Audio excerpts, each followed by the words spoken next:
Hello, ladies and gentlemen, boys and girls, college football fans across the nation and around the world. This is Tim May with the Tim May Show featuring Clay Hall. Clay Hall showing off his muscles, ladies and gentlemen. He's been to the doctor. He's gotten a clean bill of health. He's feeling as healthy as he's ever been. This is a big game week. I don't care if Penn State's lost 4 games in a row for Ohio State. Ohio State's the number 1 team in the country. This podcast is dedicated for the most part, to Ohio State football, only because we know a lot of people give a damn. Buckeye Nation is a real living being. You know, this is a week when I know the networks had pointed to this of being a premier game. And even though Penn State's been in the throes of a slump that included their coach being fired after 11.2 seasons, James Franklin, their starting quarterback for the last several years, Drew Aller, suffering a season-ending knee injury in that third loss, which is now 4 games long. Both of them exited the scene for Penn State at the same time, literally. And still a big game. Yeah, still a big game. Fox Big Noon Kickoff is coming to town. A coach many people remember at Ohio State, and if they don't, then wow, go get checked up, ladies and gentlemen. Clay Hall just did. You should too. Urban Meyer, hope to get him on our show for Friday, but Urban Meyer is going to be in town. He's going to be lauded, celebrated for joining the College Football Hall of Fame. It'd be funny if you're in the Hall of Fame and for some wild reason you get hired again. You know, he's told me several times he really doesn't want to coach anymore, but this is a strange era we're living in. Agreed, Clay. And of course, I will ask him about that one way or the other. He's been pretty adamant because there have been quite a few lucrative jobs pop open since he's retired, in a sense the whatever you want to call that experience was with the Jacksonville Jaguars. But you know, as Urban's still one of my favorite people.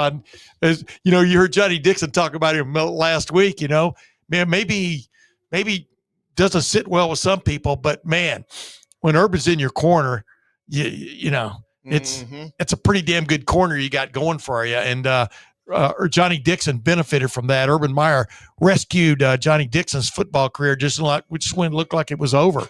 And go ahead. What you're eager to tell me something. When I see that eagerness on your face, I sometimes have another sentence. I think people have caught on to that just to keep you champing at the bit. Go ahead. Well, I know you've asked him, I've asked him, and every time I ask him about, are you done? Do you want to coach again, et cetera, et cetera, et cetera, he kind of gives you that.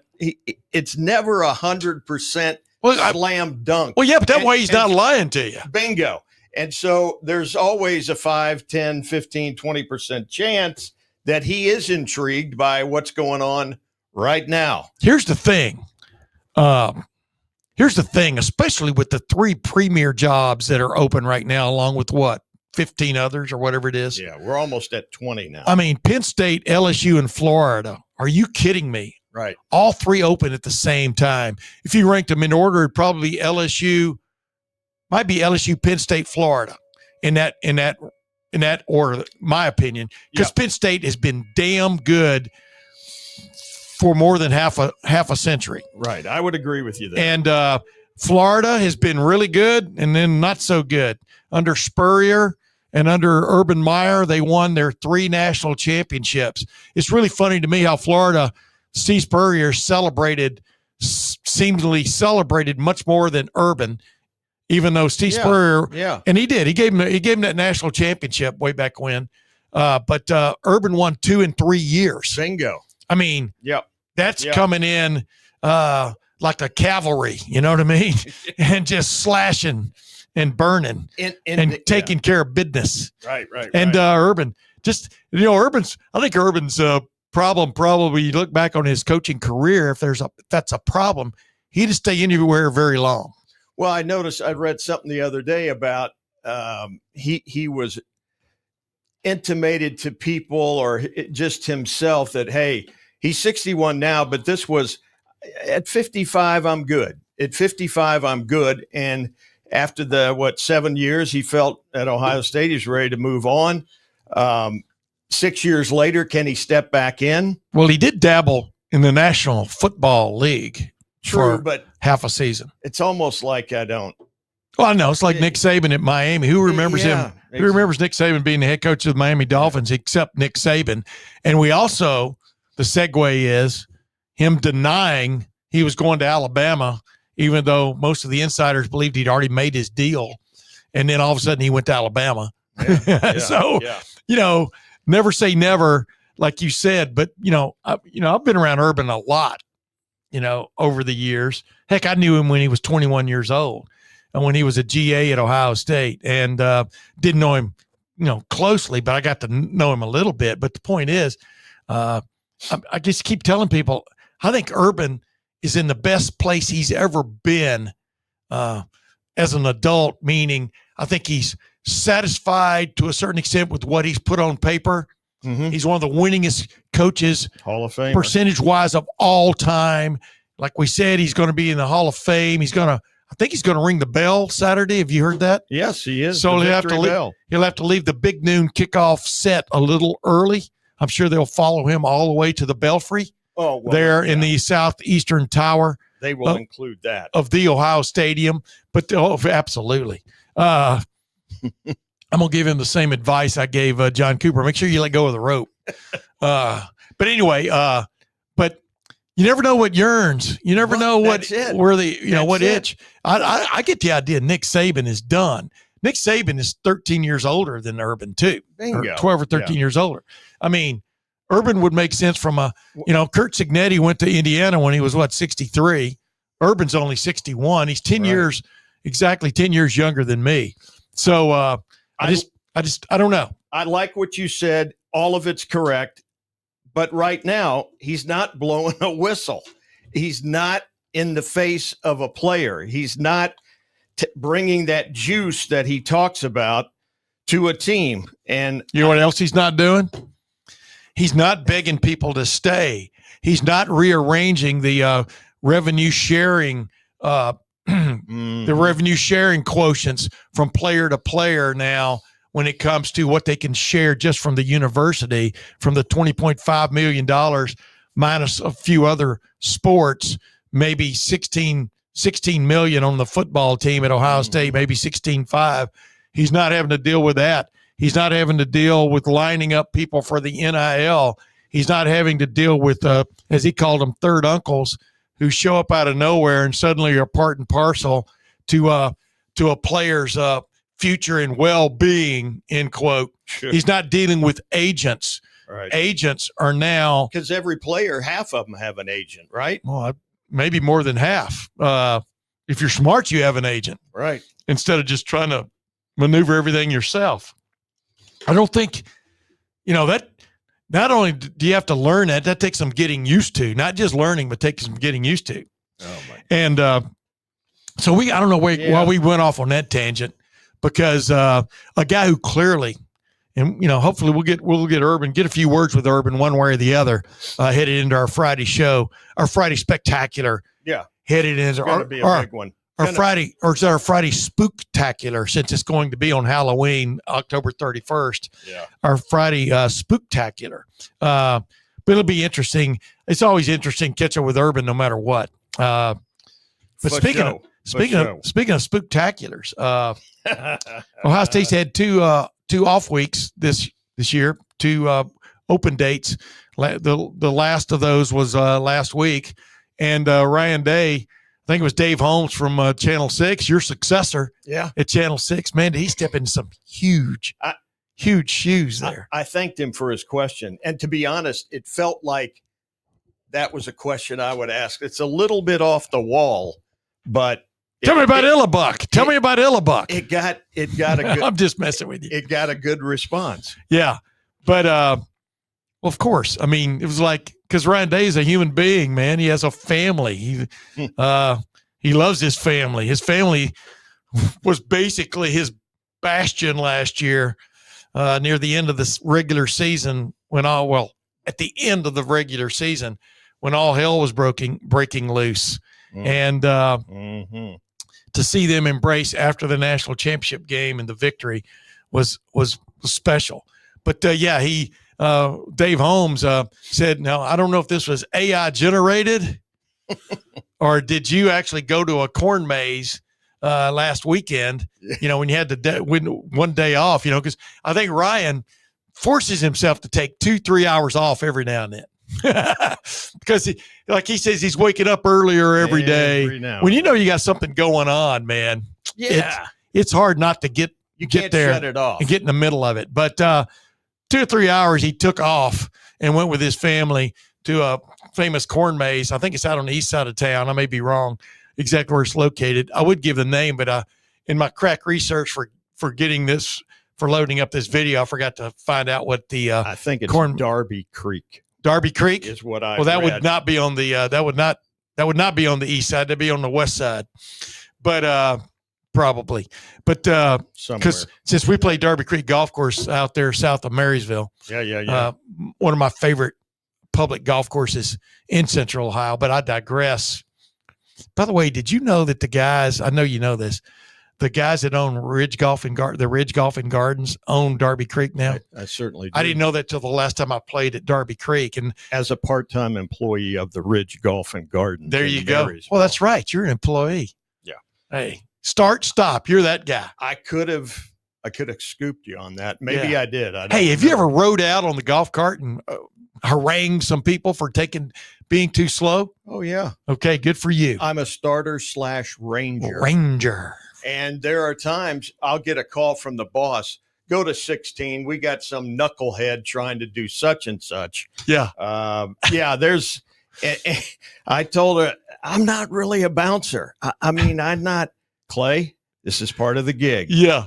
I would have no problems executing that part of the gig. Well, I go socialize and then I ease into it. Fellas, we got 12 people on the same. Do you go like this? On the same tee box. That's exactly what I do. Yeah. So, yeah. Good for you, man. You ought to pack. You ought to pack a taser or something. Just let them know you're serious, and maybe some bear spray. Come with some heat. Yeah. Bring some bear spray. All right. That was a digression, but it sure was fun. But anyway, let's get to what when Dave Holmes from Channel 6, like I said, he prefaced with, was this AI generated or is it a real thing? And it was really funny what Ryan Day had to say about it. Let's hear it. I've read a lot of things on the internet, AI, that are not true. So I would say that it's hitting about 20%, but that actually is true. We actually that's been something we've been doing as a family yearly. And the folks out there at the corn maze had said, every year they do a corn maze and they use somebody different. It was Jack Nicholas one year. They've done Ohio State theme for however many years. And they said, you win a national championship, then, we'll do one of you. And so they held up their end of the bargain. So we went out there for a little while, trying to be normal as a family. It wasn't normal because the kids were throwing corn at each other when we were in the maze. But it was great. It's great to do things like that when we're in the Woody during the season, just to get away even for a couple hours, because, we call it the submarine right here. Like, this is where we are. We don't go out in public. We don't do much. But to hear the people there talk about how, we're glad that Ohio State's on a bye week because we get a lot more people here than when they're playing, on Saturdays. There's nobody here, and it's a great opportunity to get an idea of kind of how important football is in the community. But yeah, it's good to get a little bit of perspective walking away for at least for a couple hours, anyways. I didn't do the haunt though. Although I did a couple years ago, and we were going through the haunt, and it's quite an experience. And at one point, somebody with a mask jumps up right here, and they're like, "Coach Day?" I was like, "Man, I gotta get that guy out of here." So I'm gonna pass this year, let the kids do it.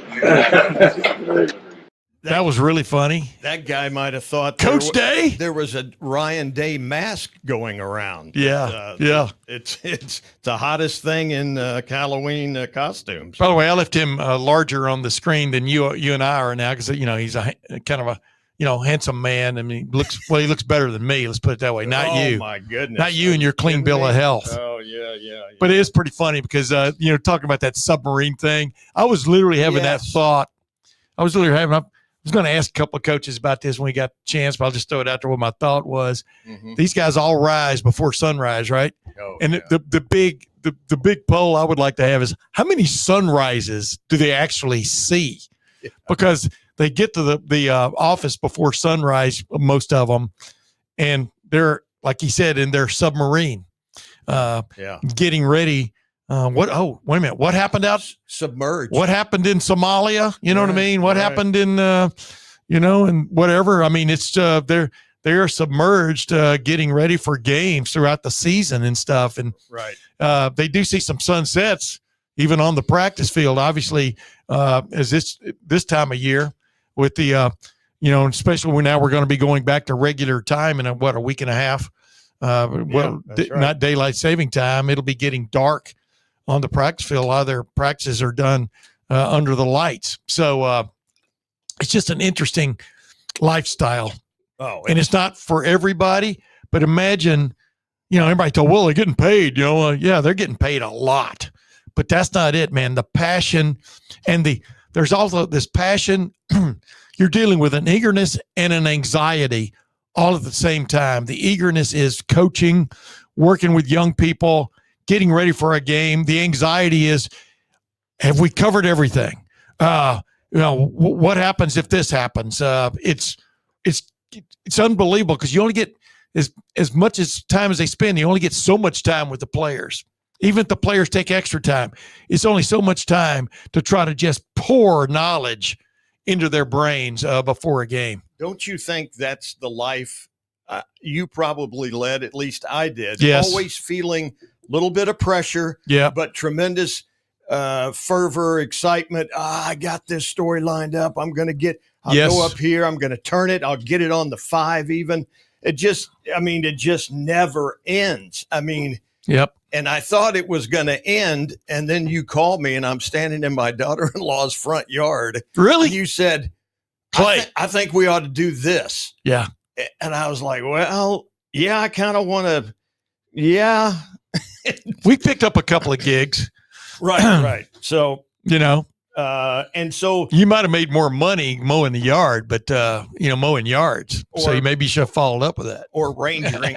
Ranger Clay, man. I'm going to try to be the day ranger, and it takes a few, but not be there at 4 to 8 o'clock. Yeah. Show up at 6. Yeah.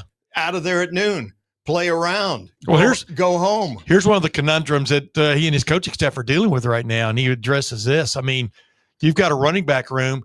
If you looked at this team right now, what's really missing is that I think they're getting yards for the most part when they need them in the running game, but they're just not getting big time rushing yardage. Now at Wisconsin, it's like they ran into that game with an NFL perspective. We're going to throw the ball and then we're going to run a little bit, but we're going to throw the ball. Yep. That's where this team is most vulnerable. We're facing. We're going to get after it. And Ryan was asked about, how that. When you're looking, I think it was Bill Landis asked him about, when you're looking at yardage after contact, how much do they take that into account? Because for a running back, because there's only so much you can coach a running back to do. But the running back, reason he's on your team is you recruited him because he could do extra stuff. He could do special stuff. And we've seen Bo Jackson and Isaiah West, the 2 freshmen, kind of like show, hey, there's a little pop there. There could be a breakaway coming anytime now. That's the word. CJ Donaldson and James Peoples, the 2 upperclassmen in the running game, they've played fairly well. CJ Donaldson's played really well at times. James Peoples really hadn't gotten off the schneid yet, for want of another term, a way of putting it. I think in their last game, he only had 1 touch of the ball, and that was a catch against Wisconsin. Could be wrong, but he wasn't in there very much, which means they're really eyeballing these freshmen right now. Carlos Lachlan, the running back coach, is, right? But, you remember me asking Ryan 2 weeks ago, a lot of things could be fixed by having a breakaway run or 2, right? That's it. Breakaway is the word. And I'd like home run is the actual term I used. That was the Tim Spencer. Can you take it to the house? Are you a home run threat? I like what Can Ryan you go said. Sohei Ohtani? Oh, my goodness. I like what Ryan said. We are all working together to get you the first. What are you doing? I'm showing my Shohei Ohtani green tea bottle All right. that I get at Tensuki Market.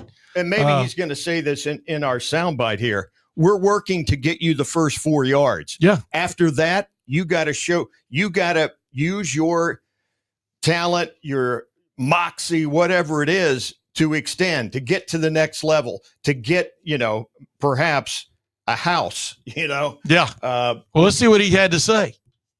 I think it's a good question. It's our job as coaches to figure that out right there. And so we try to create drills. We watch it on film. We look to work it in the body of a practice of a thud, of an inside drill. When do you make somebody miss? When do you drop your shoulder, run them over? What are the tools that the coaches are giving you in order to do a good job of yards after contact? And that's sort of how you're judged as a running back. Not 100%, but that's a big part of it. And I think we're getting better in that area. We're drilling it more, and we want to see that more on the film. Very interesting because, it's got to happen sometime or another. These are 4 talented running backs. The freshmen really jump out at you right now. They need Isaiah West, really jumps out at you right now, but so does Bo Jackson. Right. And there's nothing wrong, as John Cooper would say, if a dog's going to bite you, he's going to bite you as a pup. There's nothing wrong with playing freshman running backs as long as they're not fumbling. Sure. As long as any running backs, because, you've heard me say this before, Ryan Day abhors. I think it can be a verb. Yeah, that is a verb. Abhors turnovers of any type. Yeah. And so this team has been pretty good about taking care of the football. Well, you'd have to look back, but you think Barry Sanders sat early? You think Marcus Dupree sat? I mean, and maybe a little bit. And those are beastly characters who, went on to great. Yeah.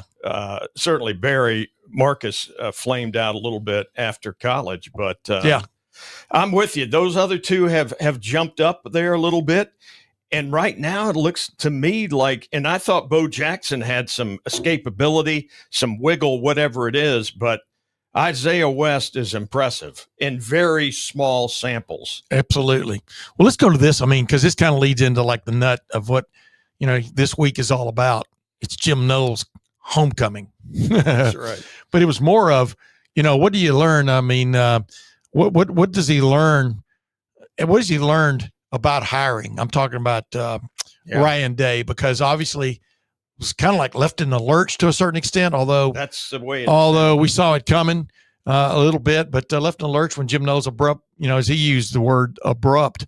We'll get into that later in a couple other sound bits here. Mm-hmm. But like going out to hire, finding that next defensive coordinator in late January, early February. He's the one who said the hiring cycle was pretty much over. Yeah, of course. That's why it's the classic hiring cycle. Right. And by the way, college football, the calendar is screwed up in all kinds of different ways. All kinds. But like right now, like what do we say, 15, 16 maybe, and 3 premier programs are looking for head coaches as we speak. I mean, they've already fired their head coaches. They've got interim guys who may or may not be able to hang on to the job. But how unwieldy does that make it for everybody in terms of especially guys who are other places, their agents trying to use torque, use that leverage to get them bigger jobs or to help them move on to another job? I mean, I don't know how college football coaches, both give and take, ever keep their total sanity. Well, that's it. I can imagine the secretary, Coach Day, I'm trying to get ready for Penn State. Right. I'll call him back. I'll call her. But it's just, it's endless. And, and now 20 jobs open and 3 plums for sure. Let's see what Ryan just had to say about what he's learned about hiring, et cetera. That way. You learn every year. And I think people ask me a lot, when every year, what have you learned the most? One of the top 3 things is when you make hires. I think maybe early on, you'd make decisions based on a recruit or 2, or maybe, the public sentiment, where you got to do what's best for your team, and I think continuity is important, but we also got to do what's best. But there also is another part of it too, and the guys have to feel like you're doing everything you possibly can to make sure, you're bringing in the best guy to help them. And, whether it is somebody that, people around the program, because again, you talk about fans, you talk about the boosters, you talk about people in the building, you talk about parents of recruits, you talk about the players, their parents. Everybody has opinions on all those things. And nowadays, people can decide to come and go through the transfer portal. So we have to take all those things into consideration when we're making a hire. But at the end of the day, we have to make the best hire for Ohio State, period. And I watched, Coach Saban was really good at it, in my opinion. All of those great runs that he made each year, he would have guys picked off his staff. And then he was very thorough about how he hired the next one. And I'm sure he would say, some were better than others, but making sure that in that moment we're not rushing in to make a decision. And I think you saw that with Matt. There was a lag time between when Jim left and when we hired Matt, where I think a lot of people were like, man, he's going to hire one here pretty soon. But it left us in a tough spot because the hiring cycle was already sort of done. And so it was so late. But, the fact that Matt was available, man, it ended up being a home run. And so just being thorough and making sure we're doing what's right by the players. I think getting some of their feedback is important. Talking to Caleb, talking to Sonny, what do you guys think about this? And then the last part, which is probably the most important part, is getting the feedback of the assistant coaches. Because, Tim, James, Larry, Matt, they have to work with whoever this guy is who comes in. And that's probably the part that maybe isn't getting recognized enough. Because, yeah, Jim did a great job last year. Matt's doing a great job this year. What's the common denominator? Those coaches and the players. So I think we have the best defensive coaching staff in America, and I think sometimes, they don't get recognized enough. Not that, we're in to get recognized, but those guys put the work in behind the scenes, and they're doing a great job. So it's a long answer, but that's kind of some of the things that I've been. Yeah, very interesting. By the way, notice he mentioned my name, but not your name. Oh, did he? Yeah, he said Tim. Matt, Tim, James, Larry. Actually, he's talking about Tim Walton, co-defensive coordinator, par excellence, has really done great things with the secondary, along with Matt Guerreri, the safeties coach.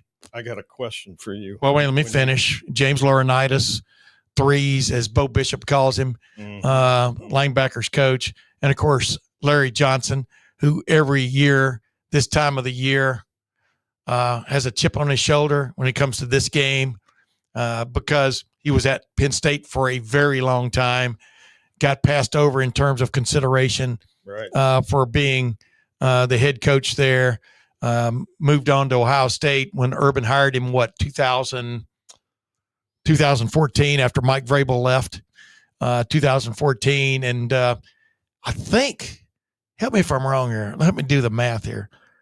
I think Ohio State has only lost once to Penn State since then. I'll look that up. I don't know why I didn't have that top of my. I think it was tip of my tongue. 16 or 16 they lost in that bizarre game, but that's the only game they've lost. I think you're right. And they have owned them. And so and that took a bizarre finish for that to happen. But and a couple of times his defensive linemen have delivered the coup de grace.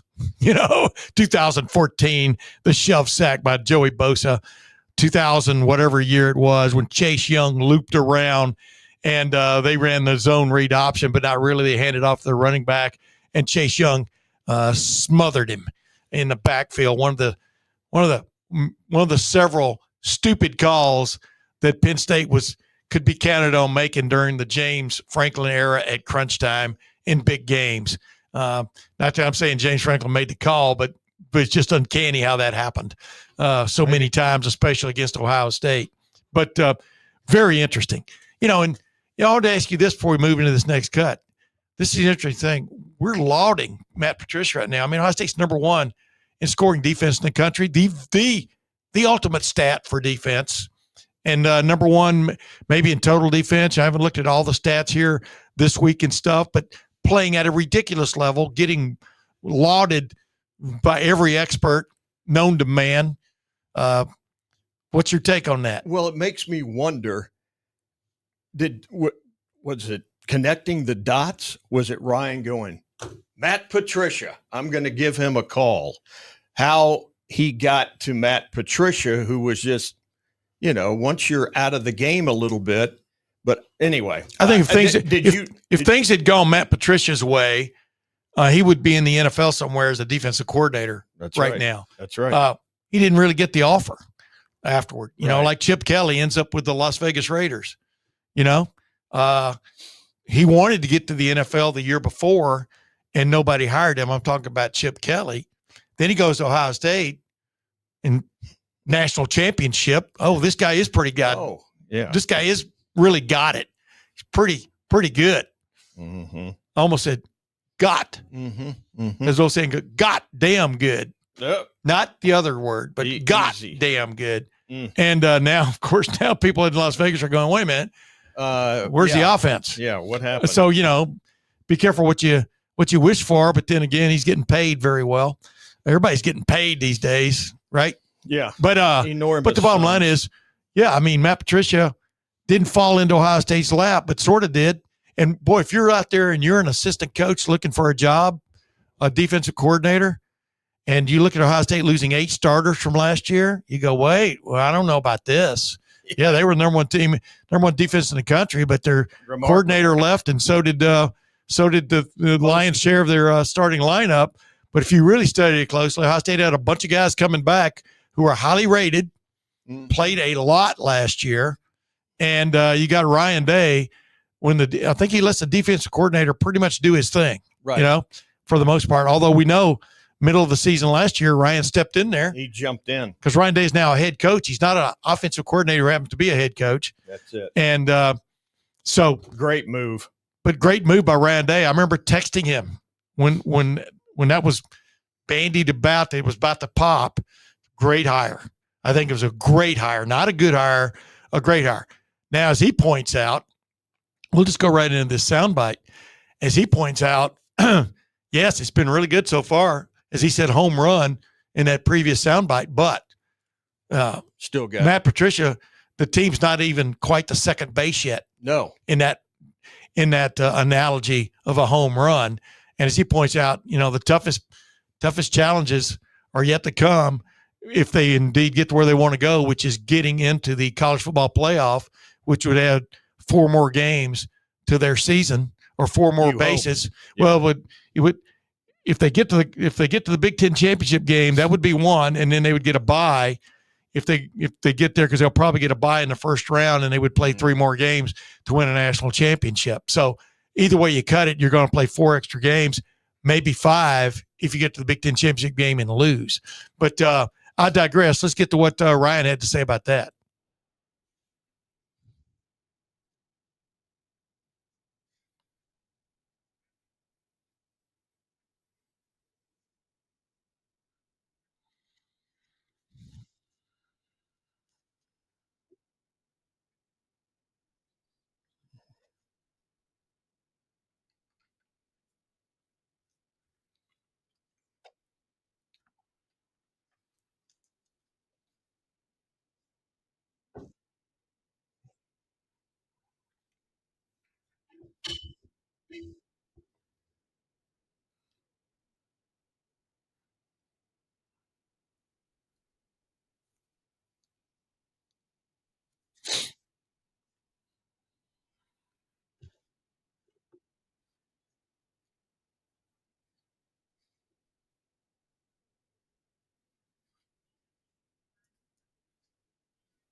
Yeah, interesting. I'm going to get into the cut at the end of this show where I talk about where I asked him about brain power. Yeah, just the IQ level of this defense. I'm talking about the individual players, much less the coaches, but the IQ level. We'll get into that when we get into it. But That really helps when you can I'll get into that when we get into it. But here's the thing I want to get back to was what you were talking about. And I think it was Doug Maurice, who of Kings of the North. What is that? Is it what his podcast is still called? Might be something else now, but I believe it is. He's on Substack, but Kings of the North. But Doug Maurice just talking about kind of rehashing when Jim Knowles left, because the story as it was put forth to me was Jim Knowles and his agent, but basically his agent approached Ryan but mainly Ross Bjork and said, this is before the national championship game. Right. Hey, I want to look to see making him the highest paid defensive coordinator in the country, maybe a $3 million man. Mm-hmm. And I think everybody looked at each other like, I'm sure Ryan and Ross looked at each other like, what, ask me, say, Tim, what's the secret to your success? Ask me that. Tim, what would be the secret to your success? Timing. Bingo. Wait a week. Wait a week. I mean, it was jumping, but the thing is, he was going to be a hot commodity, especially if they won a national championship, and they all knew that, including Ohio State. But Ohio State only was going to go so far from a salary standpoint, and I understood the numbers were around 2.4, 2.5 million, and from OSU. Yeah, from OSU, and that's still damn good. Oh, yeah. Now, got damn good. That's my new word now. I got me and my baby brother Tony, who's going to be 68. You make me. I came up with that. That way I don't blaspheme. Yeah, you make me nervous when you. Yeah, yeah. And that's why I want to make sure you hear got the T on the end of it. Got. It's still going to be a hell of a contract. Yeah, but all of a sudden, like James Franklin remembered it, all of a sudden, for one other term, they get a call out of the blue almost. Yeah. He was shopping. And they jumped on it. That could be that missing piece that gets James Franklin and Penn State over the top. And lo and behold, James Franklin is no longer coaching at Penn State, but Jim Knowles is with, I understand, a 3-year contract, which if the new head coach comes in there, whoever it ends up being, comes in there, may or may not want to keep you, but you got some guarantee, some cushion there. You know what? And good for Jim Knowles. Seriously. Right. No, he did a hell of a job here. No, damn straight. And Ryan Day was not begrudging his compliments of what he did. Right. Much respect, he said. Yeah. But let's listen to this soundbite. All right.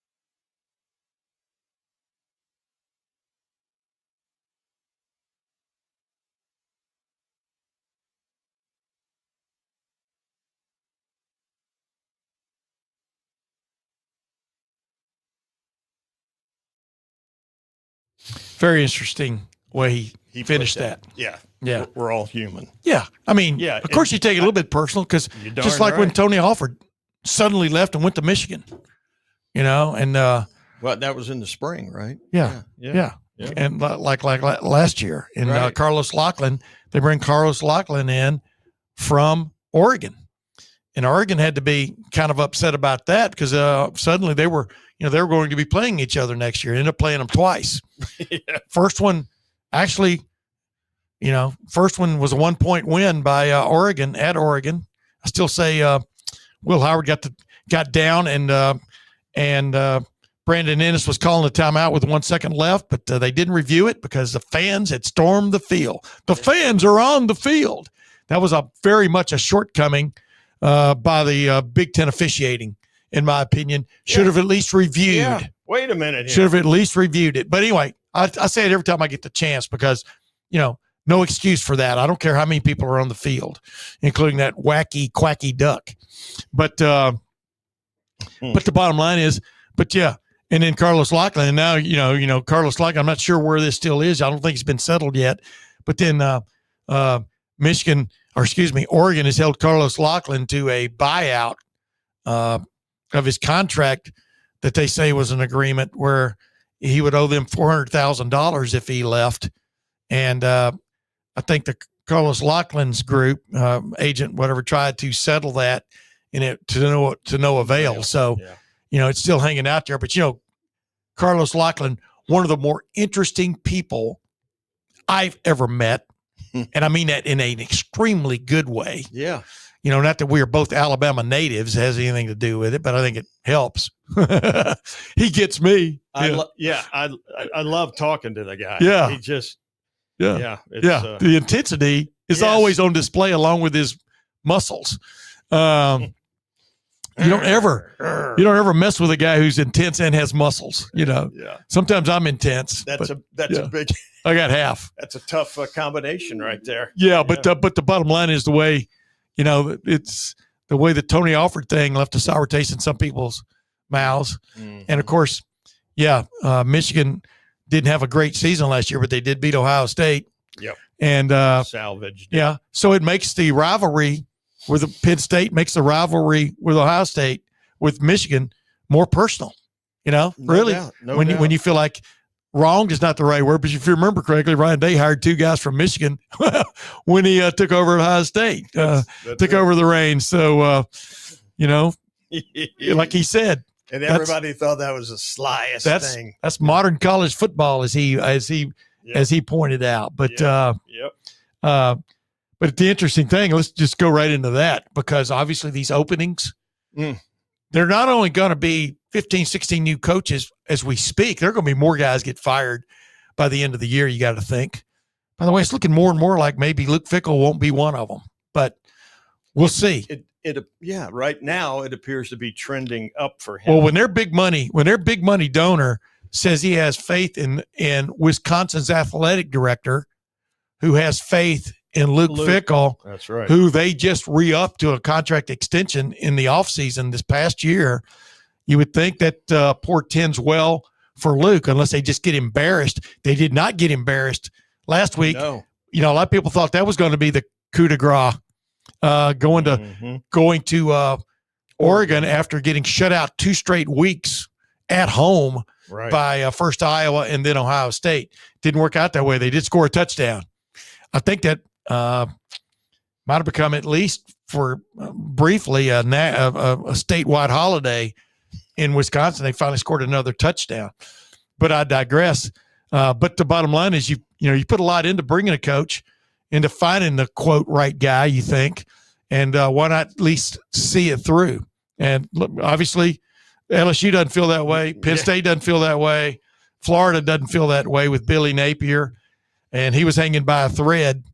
Actually, he was hanging more. He wasn't hanging by a thread. He was hanging by by the hangman's noose. Maybe it's because it finally caught up to him. Maybe it's a Southern thing, but you think about the input from, at LSU, the governor, and at Florida, Scott Strickland, who came from Mississippi State and hoping to be the SEC commissioner at some point. He is that gator, that swamp is run by boosters. Yeah. And they ante up. Pony up. It's clearly sometimes out of the hand of the AD. They gatored up. You're exactly right. But this goes into this question. I think it was from Tony Gerdeman. One of my really good friends on the beat. I really like Tony Gerdeman, but I won't get, just good guy. Yeah. Great personality, funny, everything else there. Tony, if you're listening, Tony, that's your testimonial. But he's your next door neighbor in the press box. I think. Well, yeah, I think I distract him more than I help him in the press box because we're always quipping. But I digress. The point I made a second ago was, with these openings, it doesn't necessarily mean an Ohio State coach is going to be named a head coach somewhere but everybody wants a piece, an insight into what is Ohio State all about. Why are they being so successful, especially now that they put that crown on their head, the national championship last year? Everybody wants a piece of what the program is all about. And sometimes you go make unreasonable offers to assistant coaches and bring them in as coordinators, et cetera. And so Ryan was kind of asked about that, because there will be a lot of names from this current Ohio State staff who will be bandied about, if not as head coach material, but as coordinators elsewhere.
Well, I kind of jumped into my last couple of cuts there. That's all right.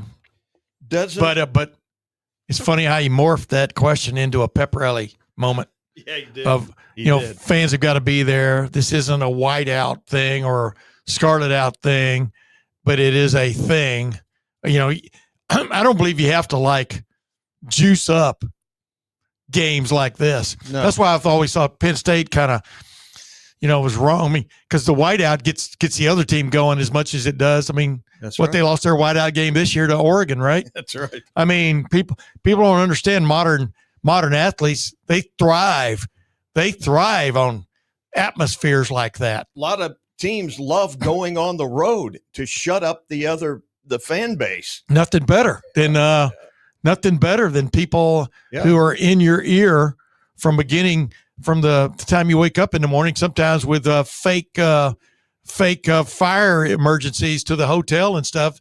Nothing like sticking it in their ear. It's nothing better probably than walking off the field doing this. Yeah, exactly. Catch you next year. But it is interesting, like he said, that and this is what I keep telling everybody, Clay, you've heard me say this.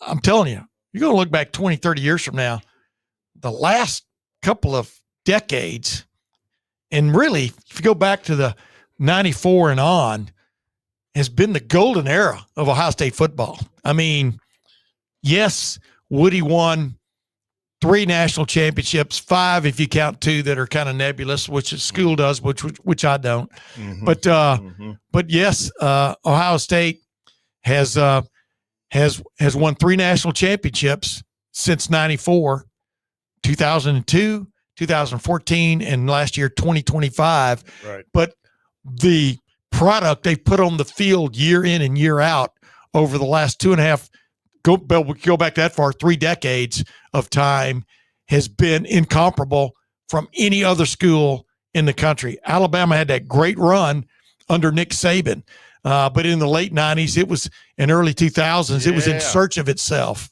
I mean, the names you could go through that they went through from a coaching standpoint, and but he's right. This might be the zenith. I mean, Well, Ohio State's got the number one defense in the country. It's got the number one passing quarterback in the country in terms of completion percentage and wide receiver you. If they can get the running game going, look out. It's I'm just talking about this year. It's no one else can match it.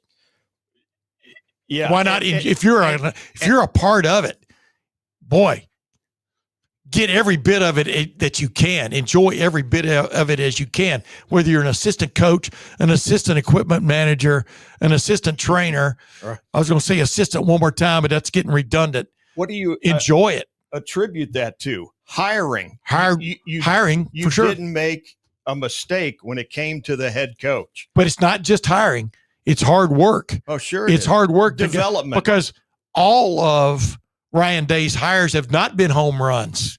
Kerry Combs, bless his heart, was a hell of a defensive backs coach. But when he brought him back as a defensive coordinator, thinking that would spark something when they really needed a change after Jeff Havley abruptly left.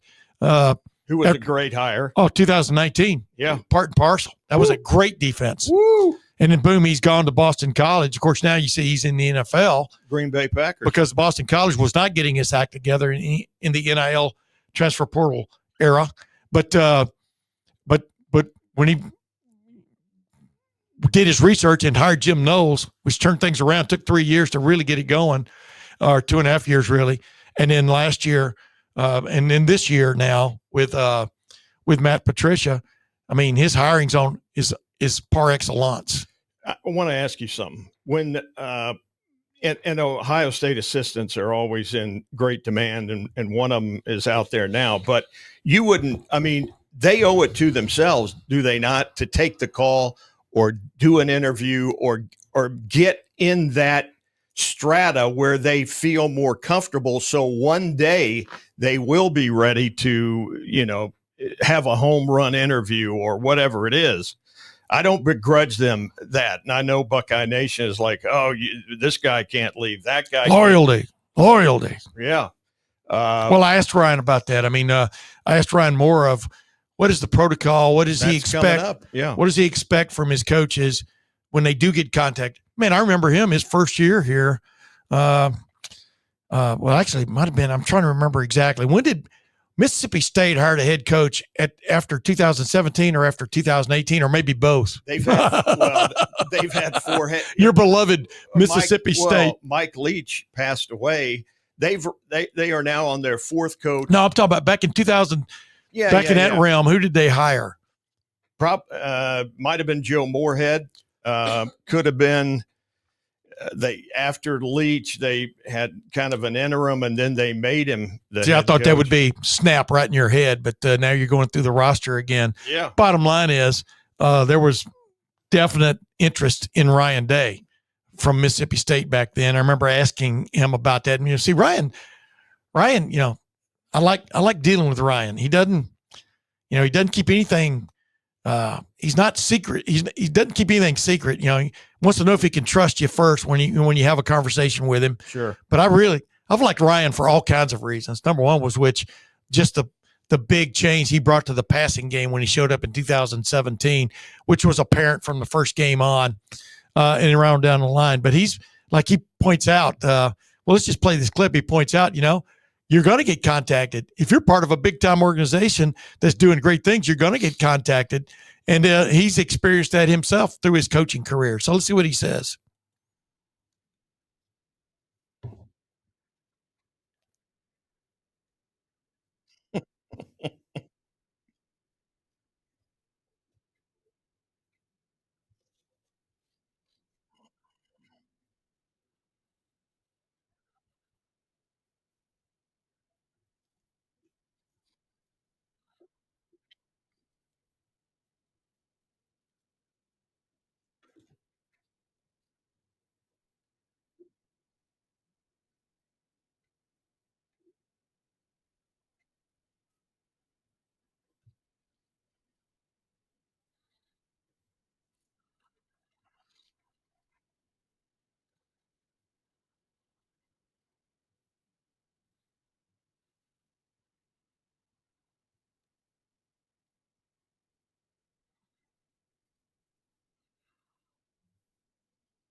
Yeah, by the way, that would be ideal is to let a team play its season out and then come I don't know if those are buzzards. Those are eagles circling, right? Because they want to snatch the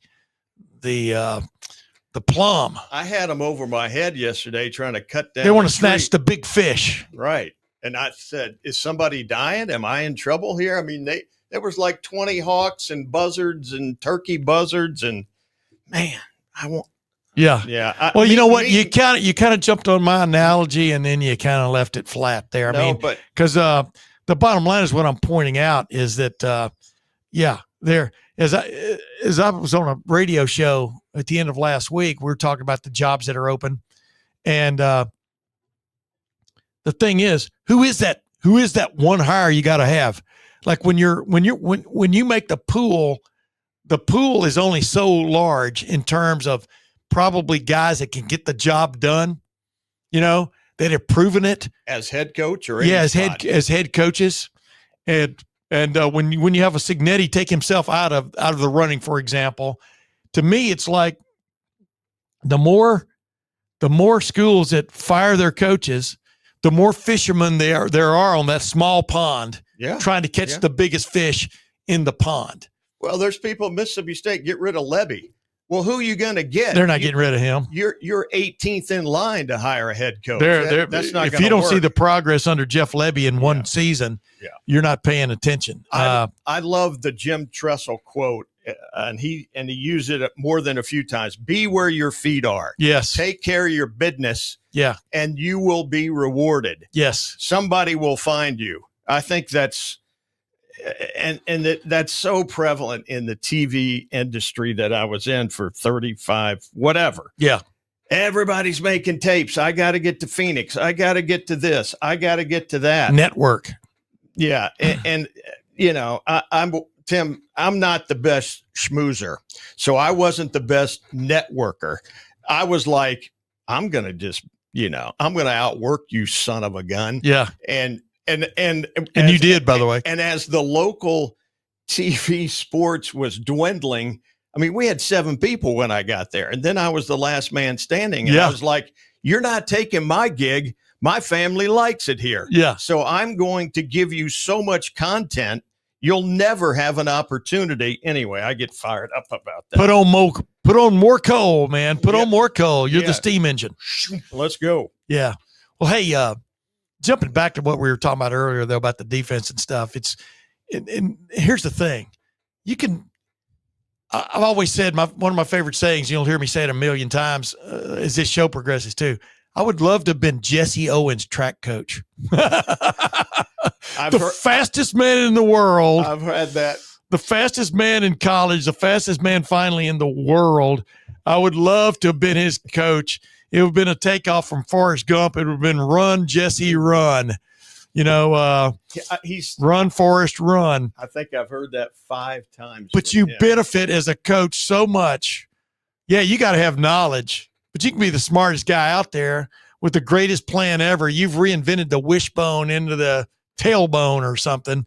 And but if you don't have the Jimmies and the Joes to run it, you're average, and you're probably looking for a job every 2 or 3 years. This is where I think the Matt Patricia hire by Ryan Day was a stroke of genius. And I believe Matt Patricia taking the job is a stroke of genius because, as I point out in this question to Ryan, the APR for this football team, the academic performance rate, has never been higher. Very high. No, it's never been higher at Ohio State than it is now. It's basically the zenith, as Tim May would say. Yeah. And but the point is that means you've got a lot of smart cookies in the locker room. And, you look at Caleb Downs and Sonny Styles and, Kenyatta Jackson, I think is a really smart dude. Davis Igbinosun, I think is a really smart dude. Jermaine Matthews is sharp, Jalen McClain, more and more of the conversation, he's looking more and more forward to the conversation with Jalen McClain, the new starter at safety this year, took Lathan Ransom's spot. But right on down the line, listen to Peyton Pierce talk about playing football and playing defense. getting after it, et cetera. All those guys. Caden McDonald is clever as heck. He's in one of the post-game post-game interview things, and he's got those glasses on that have a camera in them. And I'm just going, wait a minute, now this guy's different. You know what I mean? Just right on down the line. I mean, Edric Houston's one of the sharper tacks in the box. And Tywan Malone. All these guys, I can name every one of them. That's boring. But the bottom line is, like I asked Orion about that, about what it allows you, where it allows you to get, but what is it like, and how do they identify? You can identify 40 times, standing high jump times, shuttle times, et cetera. But how do you identify IQ when you're looking? Because you got to look at that too, or else you can spend a lot of your time spinning your wheels trying to teach somebody something they're just not going to get it. Right. But the main thing is, I'll come back and talk about what this affords you also from a tactical standpoint in a game. But let's get to my rambling question of him. This team's APR has never been higher. You look at this defense and the changes that have been made, it looks a lot different in some ways than last year and stuff. Is that a product, like you were talking about Patricia and the coaches, but also the IQ of the players that you have? And how do you identify IQ in a football player? And you think y'all have done a pretty good job of that? Yeah, we want to be tough, but we also want to be smart. And you want to know how disciplined somebody is, their grades. Yeah. See how they're doing. Be tardy for class. It's not always how it works. There's some guys who don't get great grades who are really football smart. But, we do look at those things. And we want guys to do well in the classroom because we feel like how you do one thing is how you do everything. If you're taking care, we do meetings weekly and go through everybody in the building who has an interaction with our players. We go through them. And our academic folks will give a trend on our players. And typically how they're doing in the classroom is how they're doing on the field. It's not 100%, but pretty darn close. Oh, he was late for a meeting, he missed an assignment, and then you get to the football coach who says, yeah, he's not doing very well. He missed an assignment on play 3, and he's not finishing. No. And nope, he was on time, everything's in order, he got a great grade, he's prepared, he shows up on time, does all his work, and then by the time you get to the coach, he's doing great. He shows up in meetings, takes great notes, and knows what he's doing on the field. Got a great attitude. And Coach Marati, he's there early. He's disciplined in his weight training. Then you get to the training staff. Yes, he's there early. Gets his treatment, gets his recovery, leaves on time.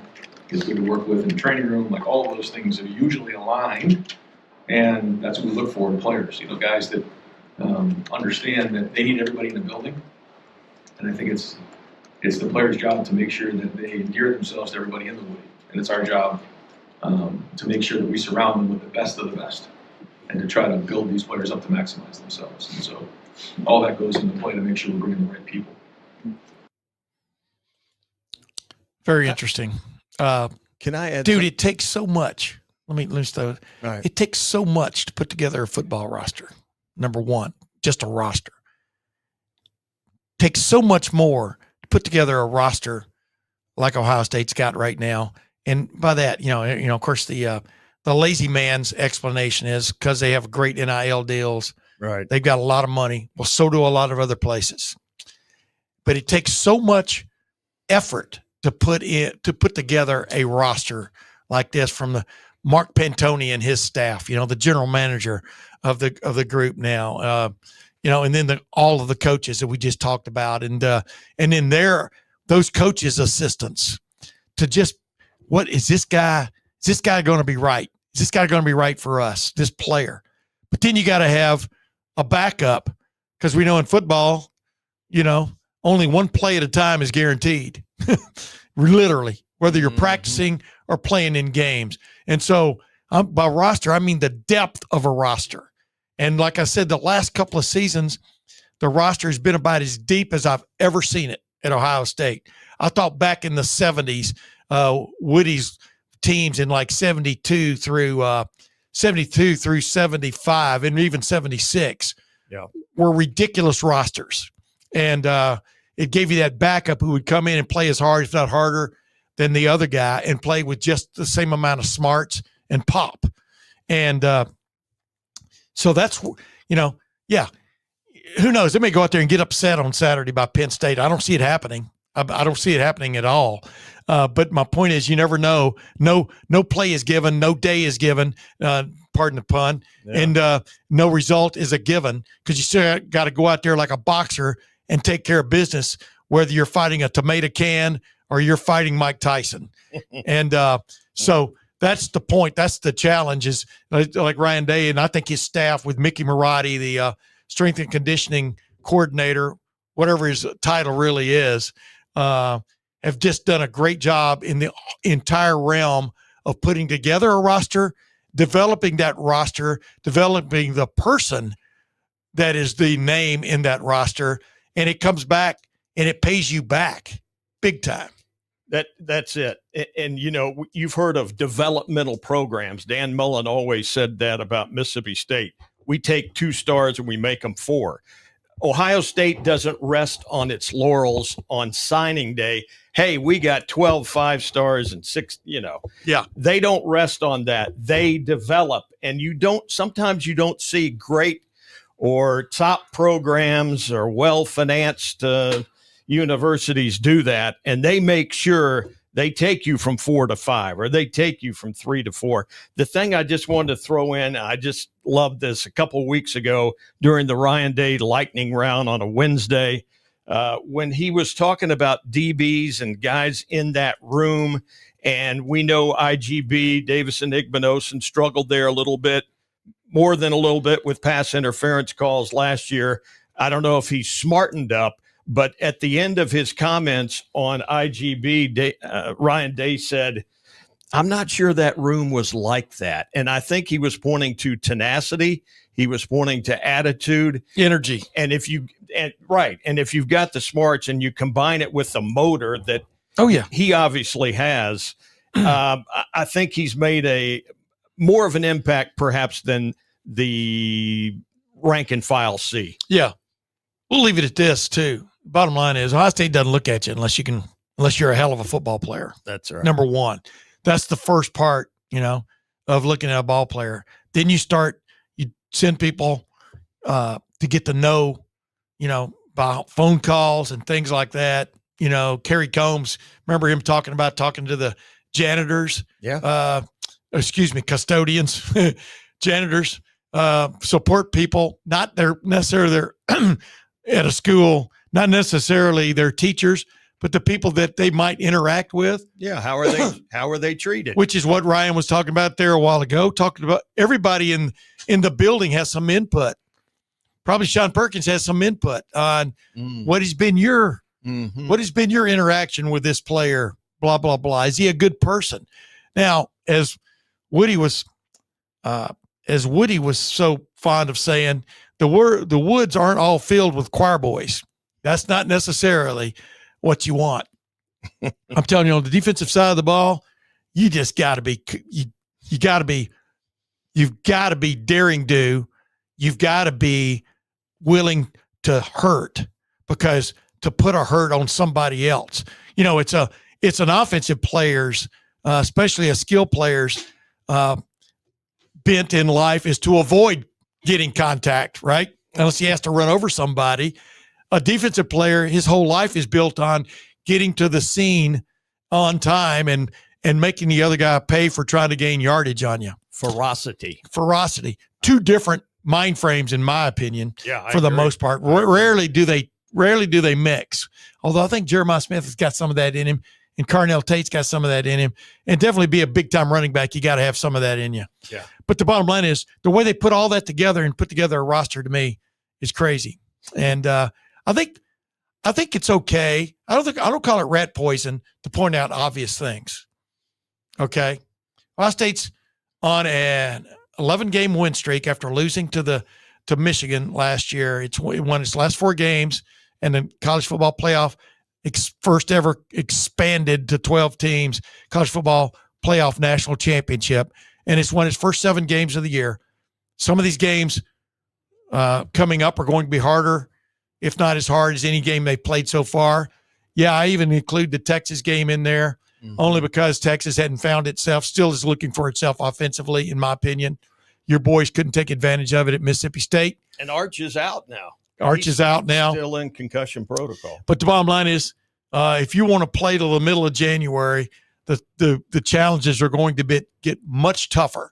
Michigan's only got 2 losses now. There's a good chance Michigan could run the table up to the game with Ohio State on November 29th and be looking to get into the college football playoff by winning out its regular season. Heck, who knows where things may fall in the Big Ten, maybe trying to get a spot in the Big Ten championship game. We don't know what's coming. Right. Oregon's going to have a big say in who gets there. Oregon is has a challenge because it literally has to lose twice.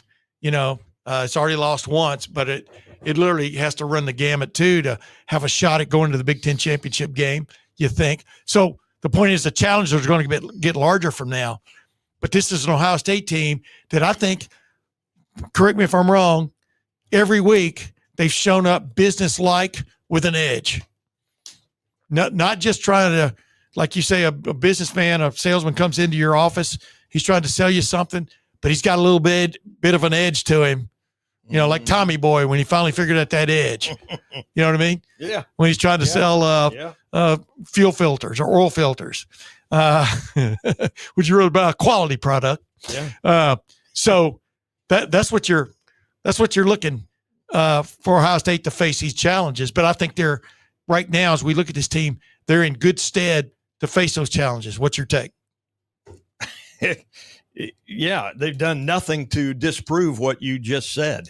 I think, and Penn State, even after Penn State, it's like, oh, it's Purdue, it's UCLA, it's Rutgers, going to be a letdown there. And I was on a radio show in Wisconsin, and I was like, I think Ryan Day has come to the table with a little more of an edge about him. Agreed. And the expectation that you better show up, and like as many have said in the past, with those bad intentions. That's what this game is about. It is a violent game, and you've got to be smart and you got to be tough. And this team has, I'll tell you another guy who's really bragging on this team is the former Michigan tight end, Jake Butt, who I think is an analyst, star on the rise kind of guy. And he Big Ten Network. Yeah, really recognizes the brilliance that is happening here and Ryan Day as a coach. IYK, YK. If you know, you know. Ryan Day always had an edge to him, always had a ferocity to him, but now he's got a portfolio. Yes, he does. Right? And got cred. Okay, let's listen to this guy. Look what he just did. And as I pointed out on the radio the night I was talking about it, I said, only 2 coaches have won national championships in the last active coaches. And as Paul Keels pointed out to me, no, that's 3. I'm talking about Kirby Smart and Brian Day. He goes, you forgot about Dabo Swinney. And I go, yeah, I did, but that was the last decade. Yeah, so I covered myself quickly there. Yeah. But bottom line is, ladies and gentlemen, we're looking forward to this. We're looking forward to Friday's show. Yeah. Hope you join us then. I'm Tim May. That's Clay Hall. This has been the Tim May Show featuring Clay Hall. Until next time, we'll see you then.